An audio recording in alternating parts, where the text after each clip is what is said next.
Today, May 24th, in Tokyo, is a day venerated by Roma people around the world. It marks an annual religious highlight, the festival of, while not Catholically canonized, nevertheless, their own Saint Sarah La Callie, the Black Madonna. And I find it to be a serendipitous coincidence. I always feel lucky to share research about Vincent van Gogh. He's an artist universally admired. Everyone has seen his work. Everyone knows a little bit about his story. And this presentation will focus on just a few months of his life during the spring and summer of 1888 when he lived in Arles, an ancient Roman citadel in Provence. Fun fact, after the fall of Rome, throughout most of the 6th century, Arles was the most populous city in Europe, if you count Constantinople as a part of Asia. So 1,300 years later, why did Vincent move to Arles? From February 86 to 88, he was at the epicenter of the art world with his younger brother, Theo, a successful Parisian art dealer. He painted with now famous contemporaries, even cultivating a few friendships, rarely easy for the passionately argumentative Dutchman. Yet to turn a profit with painting, he was exhibiting, if only in local cafes with the likes of Toulouse-Lautrec, Louis Anquetin, and Alfred Sisley. Thanks to Theo's letter to their sister Wilhelmina, we know why he left Paris for the south of France. He believed it would be better for his health. He believed the light would bring more vibrancy to his work. But most importantly, his continually cantankerous behavior was driving his brother Theo to an early grave. It's a fact Theo kept from the family, not from his best friend, Andres Bongard. Bongard wrote, "However tied to each other Vincent and Theo were, and even though one could not do without the other, they were never able to live together. At the end of 8 days, Vincent would begin interminable discussions about Impressionism, during which he would touch on all possible subjects. One day, Theo, exasperated, left the house and swore that he would only return when Vincent had a place to himself. Shortly thereafter, Vincent left for the south." But why Arles, a town Gauguin derided as petty and shabby? If he wanted to be a great Provençal painter, why not Avignon, Aix, or closer to the sea? Artistic independence aside, Theo wrote Will that Vincent was to find his bearing in Arles, then move on to Marseille. But he never made it to Marseille. And why not? The largely accepted theory, les Arlésiennes, the women of Arles were rumored to be the most beautiful in France, maybe even the world. Maybe Vincent had seen one or two while living in Paris. Bernadette Murphy, in her tectonic shifting Van Gogh's ear, better topographized preconceived notions about Vincent's Arles, proving Vincent cut off his whole ear and not just the lobe.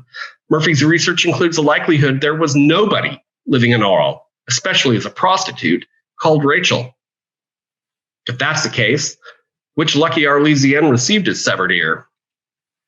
Now, without spoiling Bernadette's ending, which you really must read, copy sold at the end of this presentation, there's a possibility Vincent moved to Arles, not for les Arlésiennes, but for une Arlésienne. 17-year-old Gabrielle, undergoing 21 days of cutting-edge rabies treatment at the Institut Pasteur. The foot-long needle in the stomach stuff for 21 days in January 1888, while Vincent was driving Theo mad, mere weeks before he fled for Arles. Did they meet? Impossible to know. But there was a curious passage Vincent wrote Theo in July 1888 about the poor, rabid citizens of the Institut Pasteur. Maybe Vincent moved to Arles for Gabrielle. We may never know. Their age difference aside, it is pretty to think so. Whatever the case, when Vincent arrives in Arles, he finds a room at the Hotel Carrel.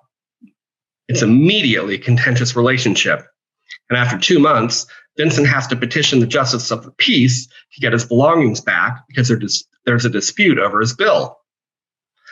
Unhappy about Vincent drying his canvases outside of his room, the Carrels charge him more money. From his letters, it's not clear where he slept that last week of April. Then fate brought him to the Yellow House. May 1st, 1888. Vincent signs a lease for 15 francs a month at 2 Place Lamartine. He writes Theo he could just sleep there, despite not having a bed. He even writes he could maybe just buy a mat or rent a bed, but ultimately finds down the road at 30 Place Lamartine a small room above the Genou Night Café. Now, he wouldn't execute this masterpiece hanging today in Yale until late summer. Let's go back to May. While renovating and upgrading the Yellow House, he uses it solely as a studio when the weather isn't conducive to painting outside. 2 weeks later, around the middle of May, Vincent witnesses an awesome spectacle. Thousands upon thousands of Roma, some in horse-drawn caravans, chanting, singing, dancing, suddenly descend upon Arles, where they could bridge the Rhône to cross the flat marshlands of the Camargue, to Saintes-Maries-de-la-Mer, a fishing village where they would venerate their Saint Sarah. The name of the town comes from legend, and as legends go, there are several versions. The most popular telling is that three Marys, Mary Salome, Mary Jacobea, and Mary Magdalene, fleeing Judea after Christ's crucifixion, voyaged in a skiff across the Mediterranean without so much as an oar, sail, or rudder, and were delivered by an angel to this Provençal beach. Mary Salome and Mary Jacobea are prevalent in the Gospels. With Magdalene, they go all the way back to Galilee. According to Mark, the three Marys were the only disciples at the cross when Jesus died. They alone discovered the empty tomb and witnessed the resurrection. According to Luke, they told the doubtful apostles about the resurrection. With them was Sarah, Egyptian, dark-skinned, depending on the legend. She either came with the Maries as their servant, as their equal, or even preceded and greeted them when they arrived. In one telling, Sarah was left behind on the shore of Judea. Distraught, she called to join them, and one of the Maries flung out her cloak, allowing Sarah to walk across the water. The women propelled their craft by holding their long robes like sails to the wind. In another telling, she was one of Pilate's wives, witnessed Christ's passion, converted to Christianity, and went out to evangelize the gypsies. In yet another, she was a chief of a dark-skinned people who had already inhabited the Camargue, greeted the Maries when they landed, and asked to be baptized. So legend has Salome and Jacobea, already quite old, remained in the Camargue, while Magdalene brought the good news to Marseille, Avignon, and the rest of Gaul. The Saintes-Maries were rumored to be buried where this church, built around their well, is now located. Construction on this Romanesque part church, part fortress began in the 9th century when the village was known as Notre Dame de la Mer, Our Lady of the Sea, another name for the Virgin Mary, to protect themselves from the Saracens. The first written reference to the Saintes-Maries in France dates to early 13th century, footnoted with an ancient authoritative local oral tradition. In 1315, the Bishop of Arles approved a confraternity dedicated to Salome and Jacobea, and their feasts have been celebrated there since 1357.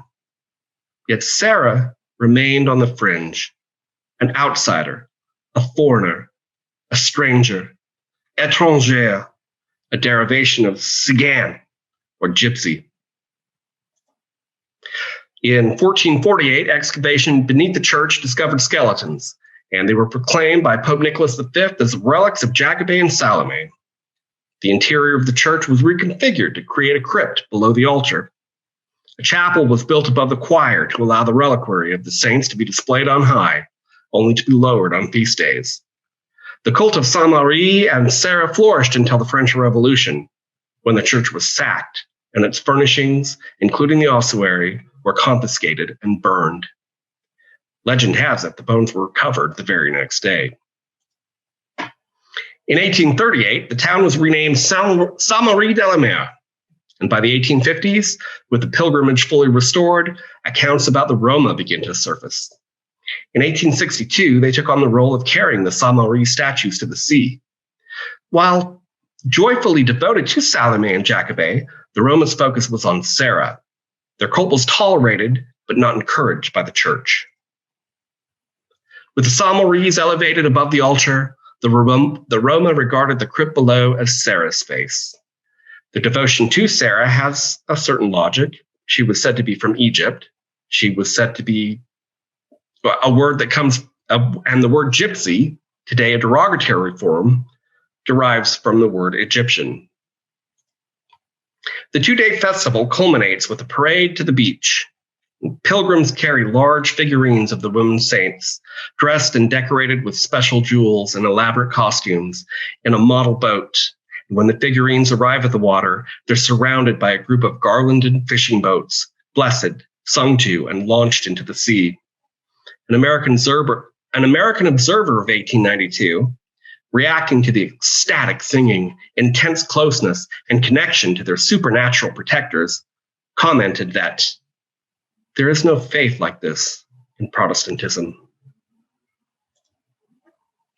Frédéric Mistral's main character in his 1859 Provençal masterwork, Myriel, has witnessed a child cured of blindness, an appeal to the Saintes-Maries.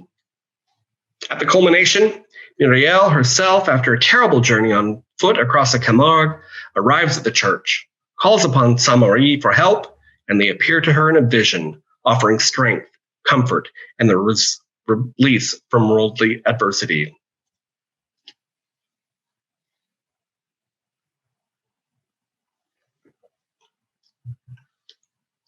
Now, narratives of miraculous protection were complemented by many visual representations of the saintly women's powers. The walls of the battlemented church at Saintes-Maries were crammed with ex voto, or votive paintings, a genre of popular religious art that offered thanks to a saint or the Virgin. They were typically painted in two zones, the upper depicting a floating haloed supernatural figure credited with the rescue, and the lower zone recording the calamity. So words, images, and festive pilgrimages all conspired to invest the town of Saintes-Maries-de-la-Mer with a powerfully symbolic and sacred significance in the popular culture of 19th century Provence. Yet Vincent had to watch this week-long festival from the cheap seats, the bleachers, 38 kilometers north. His letters reveal, after the hassle with recovering his belongings from the Corrals, he was broke, more broke than usual. On Monday, May 28th, he receives 100 francs from Theo and thanks him, writing, "I plan to make an excursion to Saintes-Maries to see the Mediterranean at last." Besides the pilgrims coming and going, he missed the feast completely, and his existing letters reveal not one iota about the festival. How then could this occasion inspire his forays into symbolist art? He wrote Bernard, "To get there, I crossed the Camargue in a diligence, with vineyards, heaths, fields as flat as Holland. There were girls who made one think of Cimabue and Giotto, slim, straight, a little sad and mystical." He wrote to Theo, "I'm writing to you from Saintes-Maries on the Mediterranean at last. The Mediterranean has a color like mackerel, in other words, changing. You don't always know if it's green or purple. You don't always know if it's blue, because a second later it's changing. Reflection has taken on a pink or gray hue. It's a funny thing, the family, quite unintentionally, and despite myself, I've often thought here from time to time of our uncle, the seaman, who has certainly seen the shores of this sea many times. I brought 3 canvases and I've covered them, 2 seascapes and a view of the village, and some drawings which I'll send you by post when I get back to Arles." He further romanticized the sky, a deep blue, was flecked with clouds of a deeper blue than primary blue, an intense cobalt, and with the others that were a lighter blue, like the blue whiteness of Milky Ways. Against a blue background, stars twinkled, bright, greenish, white, light pink, brighter, more glittering, more like precious stones than at home, even in Paris. So it seems fair to talk about opals, emeralds, lapis, rubies, sapphires, the sea, a very deep ultramarine, the beach, a mauvish and pale reddish shade, it seemed to me. Vincent had never witnessed such an amazing sky, brighter, more glittering, more like precious stones than at home, even in Paris. So it seems fair to talk about opals, emeralds, lapis, rubies, sapphires. This is symbolist art theory. It's a direct reference to a French author, J.K. Wiseman, Reborn. Bernard later recalled Vincent had an inordinate attraction. It was hommage in particular that he had enthused over, then later, Reborn. Roughly translated, Reborn means against nature or against the grain. It's about a misanthrope who withdraws to a mansion where he tries to fulfill his most extravagant fancies. Several chapters describe the decoration and vibrant colors of the interior and the symbolism of bricks, flowers, and perfumes. With extreme aesthetic preferences, the book caused a literary scandal, but decadents and symbolists raved about it. About his own intent, Wiseman wrote that he had the idea to portray a man soaring upwards into dream, seeking refuge in illusions of extravagant fantasy, living alone, far from his century, among memories of more congenial times, of less base surroundings. Each chapter became the supplement of a specialism, the refinement of a different art. It became condensed into an essence of jewelry, perfumes, religious and secular literature, of profane music, and planchon. Both religious and secular, both sacred and profane. While Vincent was discovering these writings, what he wrote, what Pizarro says is true. The effects colors produce through their harmonies or discords should be boldly exaggerated. And today, that's what we might call the shock of the new. In Saintes-Maries, he would find a symbol that would dominate this phase of his work. The sun. What symbolist poet and art critic Albert Aurier would later term his heliomythic allegory. Rather than try to give a simplistic definition of symbolist art at this point, the rest of this presentation will try to illuminate what the genre meant to Vincent. Vincent and Bernard began their discussions about symbolist art in mid-June. They would continue into the fall. In his first symbolist attempt, Vincent simply took Barbizon School Jean-François Millet's Pious Sower and colorized it with Eugène Delacroix's palette, rendering it both sacred and profane. He wrote, "There are many repetitions of yellow in the earth, neutral tones resulting from the mixing of violet with yellow, but I could hardly give a damn about the veracity of the color. I do love the countryside, having been brought up there. Snatches of memories from past times, yearnings for that infinite of which the sower, the sheaf, are the symbols, still enchant me as before. Can we now paint the sower with color? With simultaneous contrast between yellow and purple, for example, like Delacroix's Apollo ceiling, which is precisely yellow and purple? Yes or no? Yes, definitely." In the same letter he wrote, "Here's another landscape, setting sun, moonrise, summer evening, at any rate." Now, the rest of this letter is largely consumed with Vincent's plan that Bernard and Gauguin should join them in the south. But there's also this curious passage. "The symbol of St. Luke, the patron of painters, is, as you know, an ox. We must therefore be patient as an ox if we wish to labor in the artistic field." If I've learned one thing, if you want to know what Vincent painted, you need to understand two things: what he thought about art and what he thought about God. Luckily, Rembrandt offers insight into both. At this time, Bernard praised a quatrain about Rembrandt by symbolist poet Charles Baudelaire. Vincent was not impressed. He replied, "All admiration for Baudelaire aside, I venture to assume, especially on the basis of those verses, that he knew more or less nothing about Rembrandt." He continued, "I've just found and bought here a little etching after Rembrandt, a study of a nude man, realistic and simple. He's standing, leaning against a door or column in a dark interior. A ray of light from above skims his downturned face and the bushy red hair. You'd think it a Degas for the body, true and felt in its animality.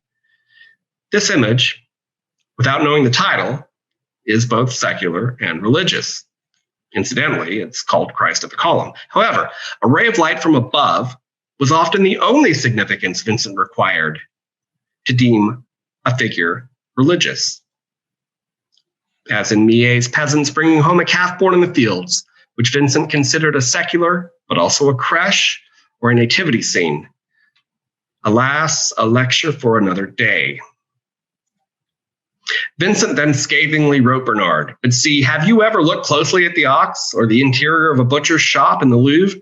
You haven't looked closely, and Baudelaire infinitely less so." So, what is it Vincent would have us see in this flayed hanging carcass? In 1983, art historian Kenneth Craig had published the most compelling interpretation of the slaughtered ox, explicating its religious painting by demonstrating Rembrandt distilled the essence of a long-standing Flemish vanitas tradition that depicted the prodigal son parable by prominently featuring the flayed carcass as allegorical of Christ and his crucifixion.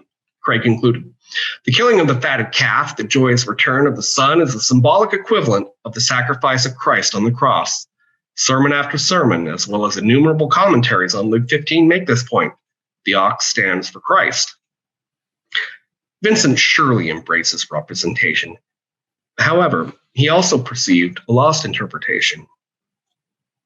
He explained to Bernard, "The patron of painters, St. Luke, physician, painter, evangelist, having for a symbol, alas, nothing but the ox, is there to give us hope."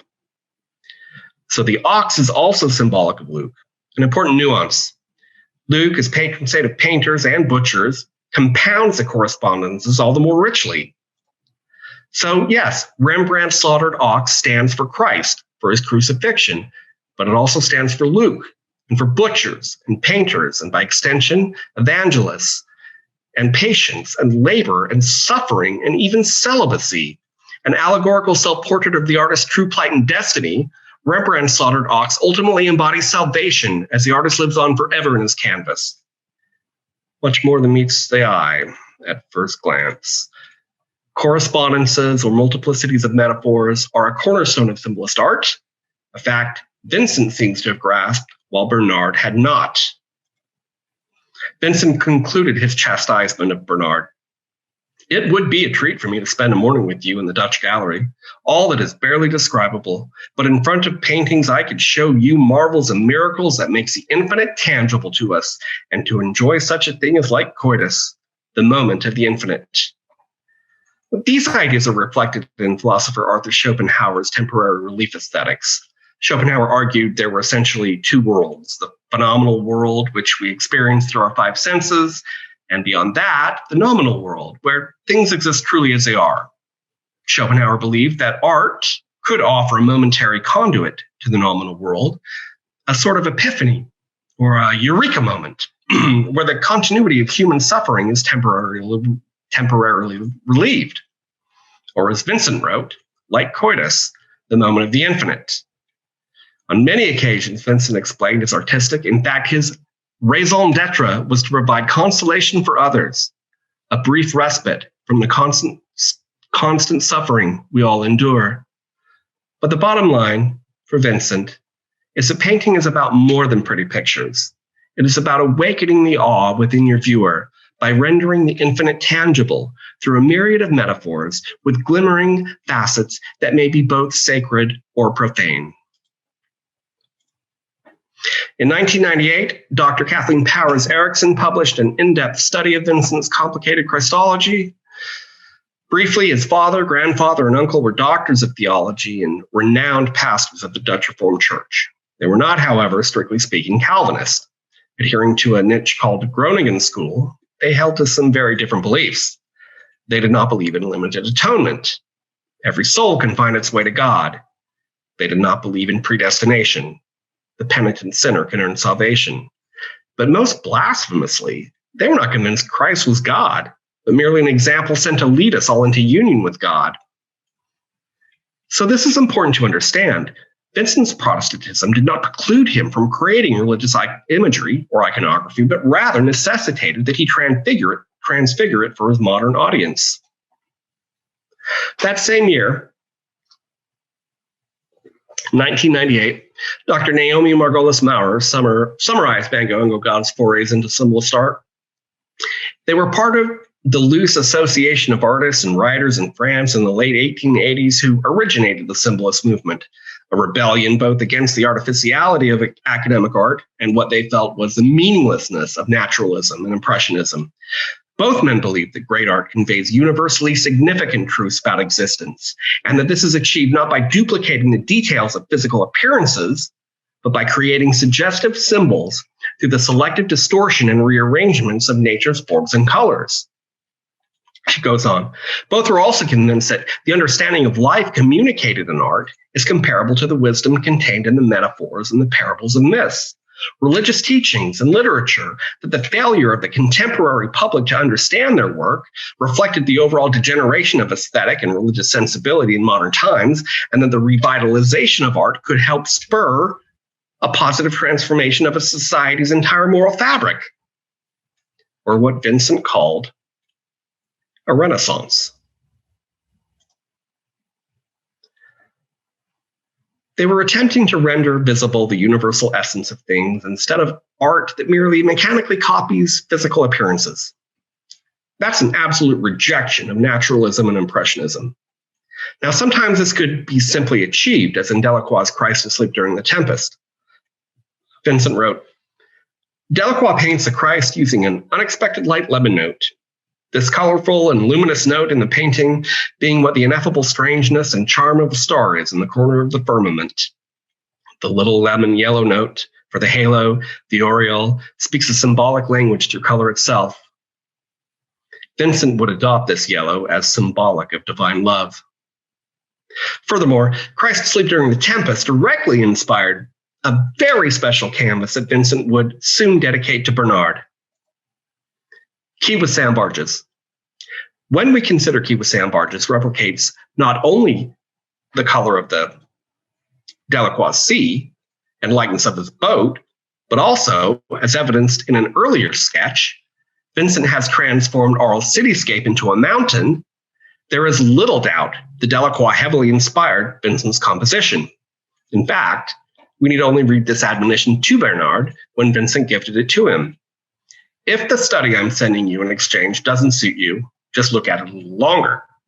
Repeating this demand again in the next paragraph, echoing earlier calls to study Rembrandt's Slaughtered Ox more carefully. September 8th, 1888, the day before Vincent would begin Café Terrace at night, he wrote Theo. Later on, when I've taken those experiments further, the sower will still be the first attempt in that genre. The night cafe is a continuation of the sower, as is the head of the old peasant and of the poet.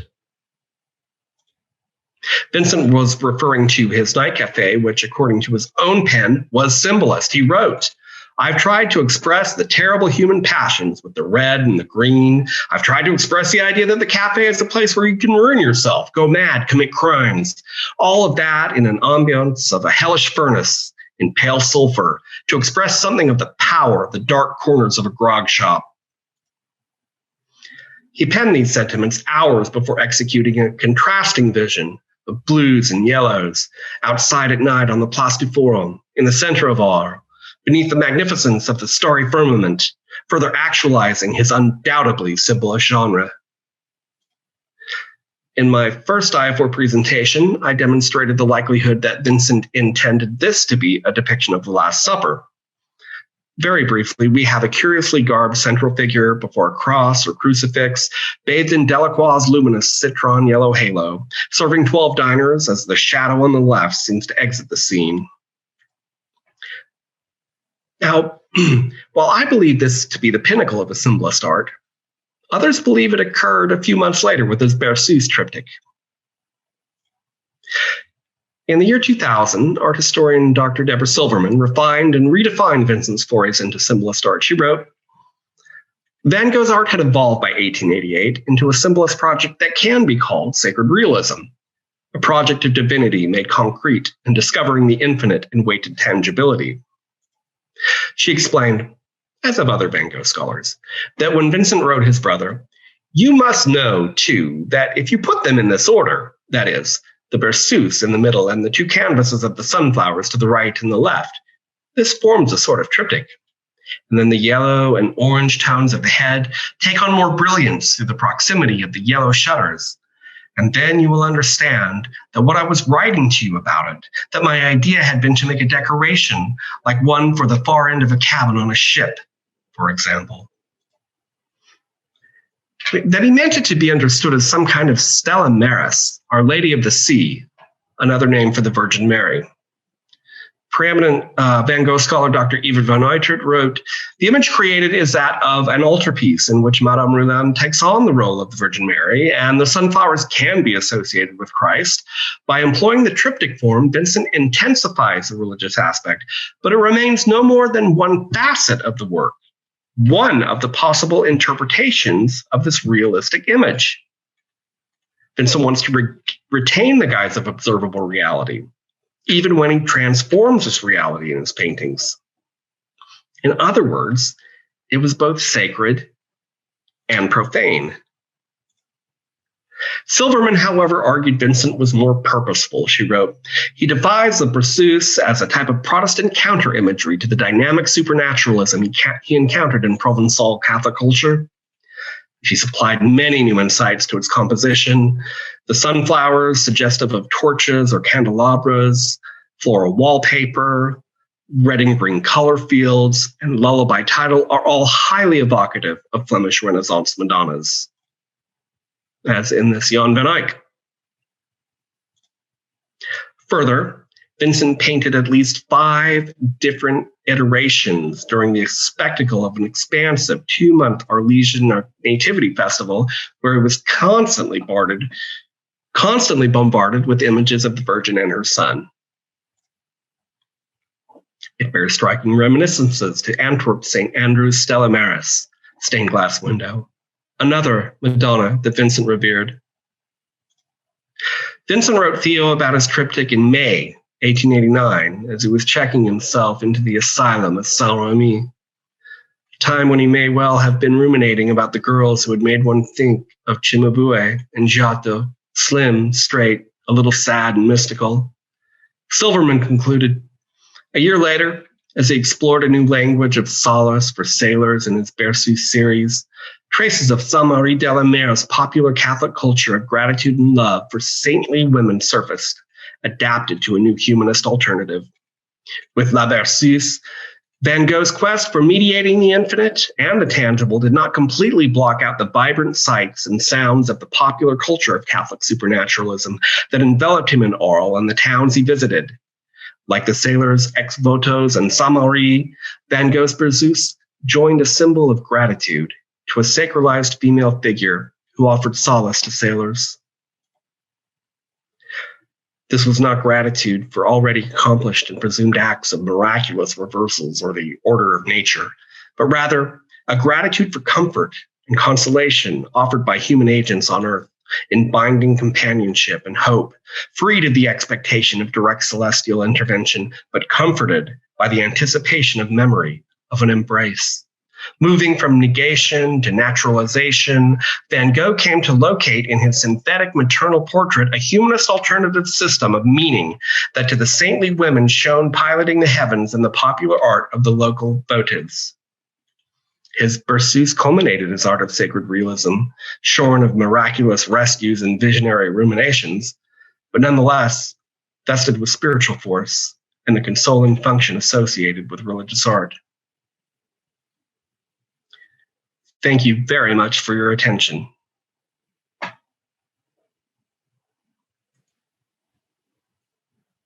Well, thank you, Jared, for that presentation. That was very, very wide-ranging, and I always enjoy your sort of hand-holding us through some of these fantastic paintings. And again, thank you very much for staying up late. I'd like to.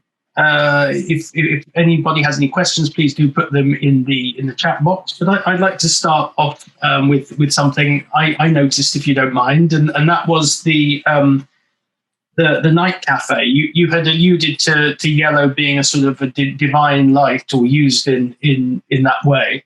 And yet, in the night cafe, yellow was all through it. Yes, that's what. But what is it? What is it next to? It's next to green and red. It's not next to blue. Okay. So then I also had I think that to me the floor resembled the fields in a certain way. I wondered if there was anything you had picked up on that. Well, now this is something I got to look into, Dr. Haldane. Thank you. No, in fact, I would love to do a little bit of research on that floor versus the floor in Cafe Terrace at night, and the use of yellow, and what he does with the ground. And in fact, going back to the Sower with Setting Sun, it's very interesting. I think one of the things that's worthy of research. One of the things that you do, and I think it's very interesting, is of course you can posit these theories, and Vincent of course writes so much himself, and that you've been able to go back and find here's the painting, here's what he says in this particular way, and that evidences that he's incredibly self-aware in terms of these references. So you've sort of demonstrated this, but does that make you think that sort of every single thing he does has to have some sort of symbolist meaning behind it? I mean, is it sort of like a rabbit hole into which you can get lost? No, in 2 words, God, no. Here's the thing. Here's how I could relate it today. I mean, I really like the Rolling Stones. Do I think the Rolling Stones are the best band ever? No. I like lots and lots and lots of music. So when I go back and I look through what Vincent's saying, I pick out what appears to be relevant through his thought process that is relevant in what he's painting. He painted flowers. He painted all kinds of landscapes and garden scenes. This is not relevant to the conversation of his, what I believe to be the greatest masterpieces. Yeah, he had lots of different thoughts about this and that, and he was trying all kinds of different methods. And so no, but you're correct. I mean, this is a difficulty in, am I choosing? I mean, if you pick the right words out of the Gospels, you can tell the world anything, right? So no, I hope not. I mean, I really hope that I immerse myself in his words when I'm studying, and everyone else's too that's studied them since, that I'm actually getting to the truth of what he felt and what he believed. Okay, it's fascinating stuff. We've got a few comments in the chat box there. Evangeline Enriquez, thanking you for an interesting presentation. Priyanka Bhattacharya also saying it's a lovely presentation, took me back to the movie Loving Vincent. And I know you've referenced that in previous presentations. And then one thing that's quite interesting here is Zara Amjad. She says, a very important presentation. There was a blog that said that the Cafe Terrace at night is a Van Gogh version of The Last Supper.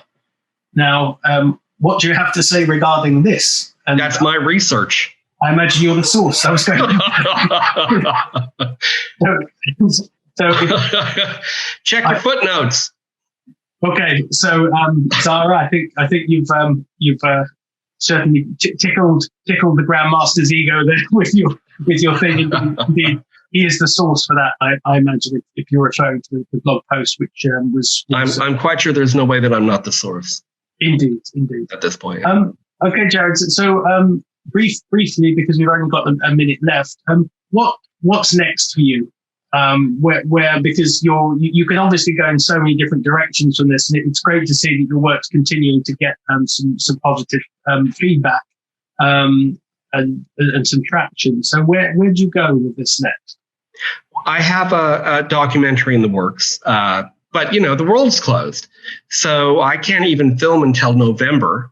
But I would like to. I mean, I'm supposed to be in Saintes-Maries today and celebrating, with the Saintes-Maries, but that's not happening. So there's a documentary in the works. Look for it on Netflix.